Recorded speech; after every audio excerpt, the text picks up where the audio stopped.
எல்லாருக்கும் வணக்கம். 10th standard ட்ரிக்னாமெட்ரியில் heights and டிஸ்டன்ஸில் ஆங்கிள் ஆஃப் டிப்ரெஷனோட சம்ஸ் வந்து எப்படி இருக்கும், என்ன மாதிரி கான்செப்ட்ஸ் பேஸ் பண்ணியிருக்கோம், அதில் முக்கியமான டிப்ஸ் என்னன்னு சொல்லி பார்க்க போகிறோம். இங்கே ஹச்சுன்னு சொல்கிறது என்னென்னா, இப்போ ஒரு அப்சர்வர் வந்து ஹெலிகாப்டரில் ட்ராவல் பண்ணிகிட்ருக்காங்க. ஸோ ஹெலிகாப்டரில் ட்ராவல் பண்ணிகிட்ருக்கும் போது ரிவருக்கு மேலே ட்ராவல் பண்ணிகிட்ருக்காங்க. For example 7000 metre or whatever it is இஸ், ஒரு பர்டிகுலர் டிஸ்டன்ஸில் ட்ராவல் பண்ணிகிட்ருக்காங்கன்னு சொல்லி டேட்டா கொடுத்துருப்பாங்க.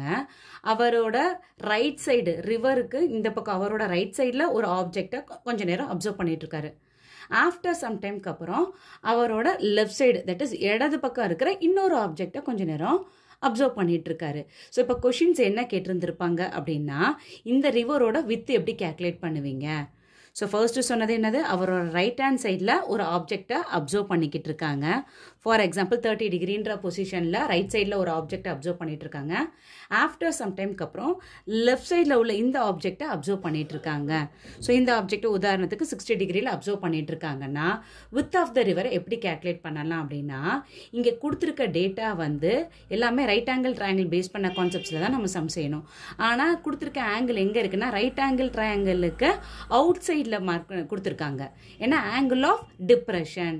ஸோ பார்வை கோணம் எப்படி இருக்குது, மேலே இருந்து கீழே நோக்கி தான் இருக்குது. அதுதான் ஆங்கிள் ஆஃப் டிப்ரெஷன் சொல்லி நம்ம ஏற்கனவே இன்ட்ரோடக்ஷனில் பார்த்துருக்கோம்.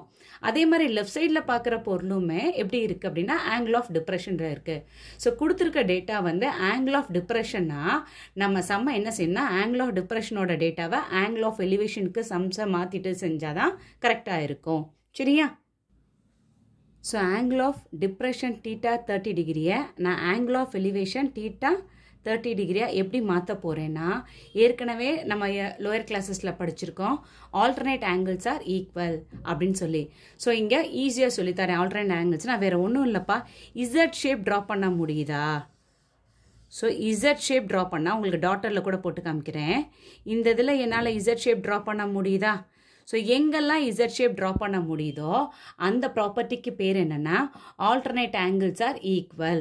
இங்கே 30 டிகிரி இருந்தால் அவுட் சைட் த ட்ரையாங்கிளில் 30 டிகிரி இருந்தால் அதை இன்சைட் த ட்ரையாங்கிளுக்கு நம்ம ஷிஃப்ட் பண்ண முடியும்.